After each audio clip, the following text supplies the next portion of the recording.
Ever felt like fundraising is just throwing spaghetti at the wall and hoping something, anything sticks?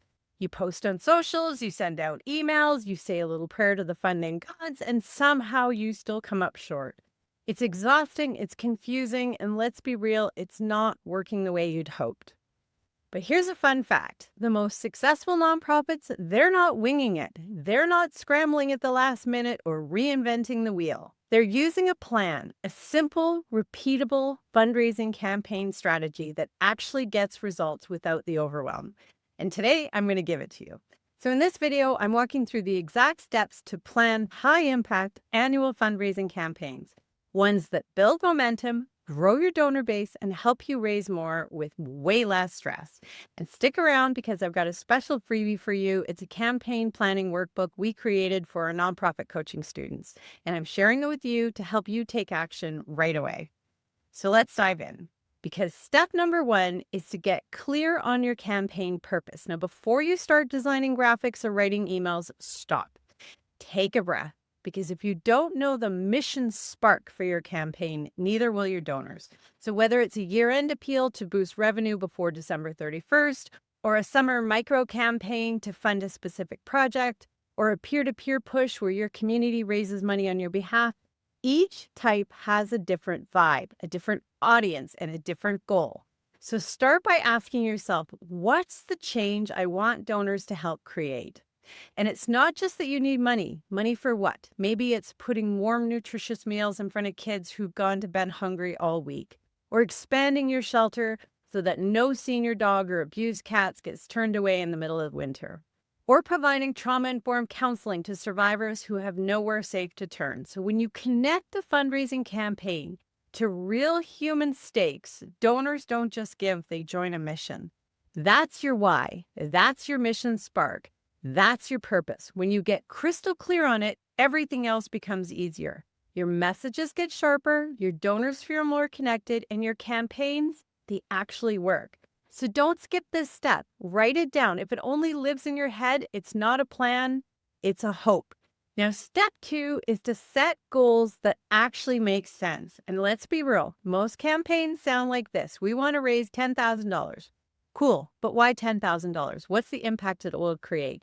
And fundraising isn't just about money raised, it's about momentum built. So yes, set a revenue target, but also think about goals like donor retention. How many of last year's donors do you want to bring back? And new donor acquisition. How many new supporters are you hoping to reach? And engagement. What about open rates for your email or social media shares?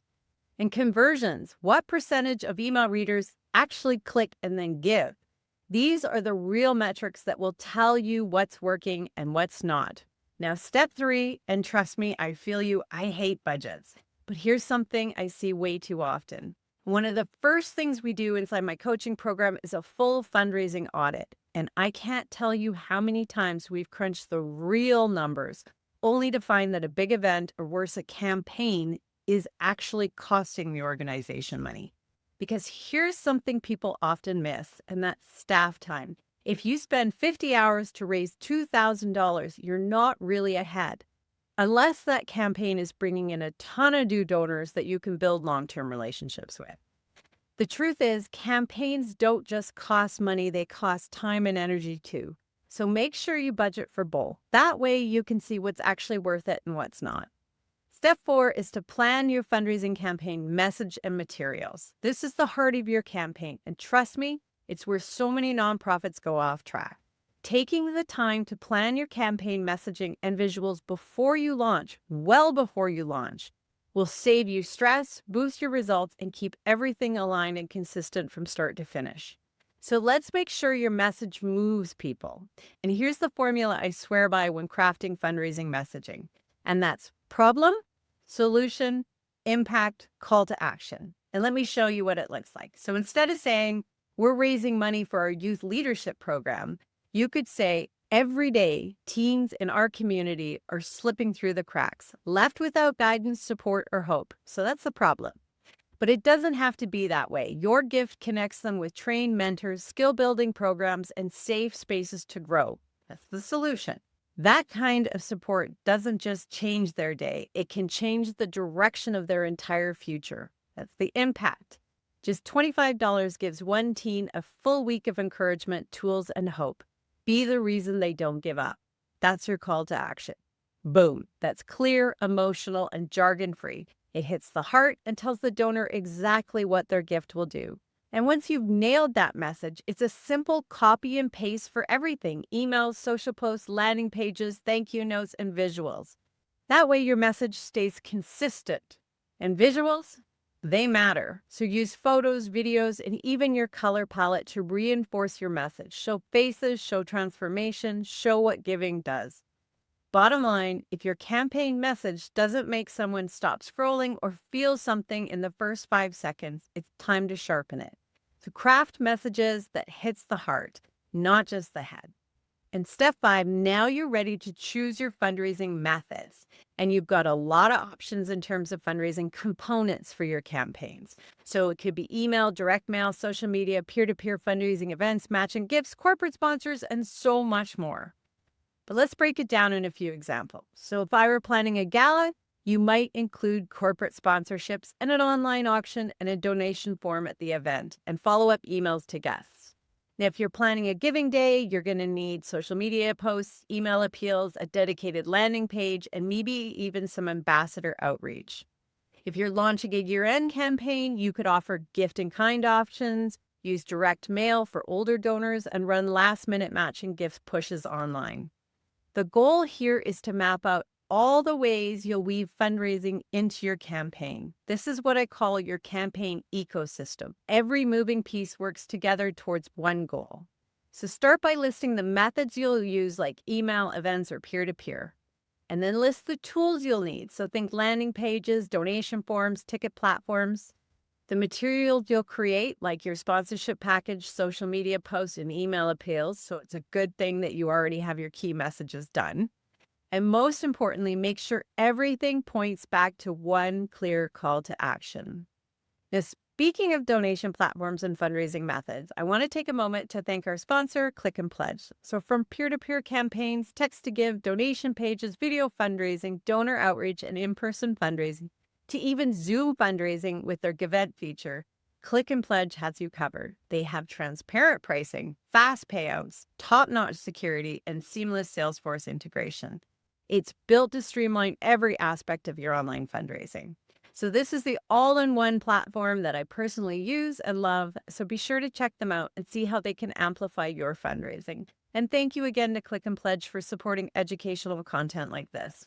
I have a link in the video description for anyone who wants to learn more.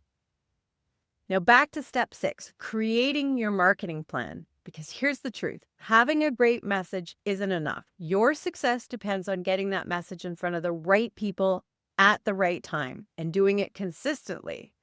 That's why you need a plan before you launch. And trust me, this is where most campaigns fall apart. Not because the mission isn't worthy, but because the team is scrambling last minute to write emails, fix graphics, or post something, anything on social media.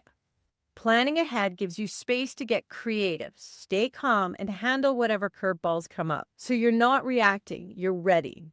So let's walk through what you actually need. And first, what marketing channels will you use? Is this an email-driven campaign? Are you posting on Facebook, Instagram, or LinkedIn? Will you pitch your story to local media? And next, what kind of content will you create to promote the campaign? So think impact stories, photos, short videos, testimonials, graphics. These are all things that make your message real and relatable. And once again, good thing that you got your visuals and your key messages nailed in step 3. But bottom line, winging it equals stress. Planning it equals results. And step 7 is map your timeline. If you've ever found yourself writing a fundraising email the night before launch while texting your board, begging them to share your campaign, this step is for you. It's time to build your campaign timeline. So this is your master checklist with a clock attached, because great campaigns aren't pulled together at the last minute. They're built backwards. So start by plotting out every task and who's responsible and when it's due. Yes, every little piece. From the launch email to the social media schedule to the follow-up report you'll send donors a month after the campaign ends. and use whatever tool works for you. I personally like Trello, but there's Monday.com, even a Google Calendar or a good old-fashioned paper planner. The key is to see the full plan at a glance. Visual timelines don't just reduce stress, they keep your whole team aligned, focused, and ready. And step 8, don't skip stewardship. You've hit your goal, the confetti's flying, you've slept for the first time in weeks, but your work is not done. Because the most important part of your fundraising campaign is what happens after someone gives. This is where so many nonprofits drop the ball. Donors give and they hear nothing. No update, no personal thank you, just crickets. And guess what? When you skip stewardship, you're not just losing a future gift, you're missing a chance to turn a one-time donor into a future long-term champion. So plan for how you plan to say thank you. Report back to those supporters in a few months and how you're going to continue to invite them deeper into your mission. Stewardship isn't just good manners, it's good fundraising. So don't just chase the next gift, plan how you will build the relationship. And a final yet super important tip, evaluate what worked and what flopped. Grab your goals from step 2 and do a quick review. Did you hit your fundraising target? Which emails had the highest open rates? What social media posts got the most traction?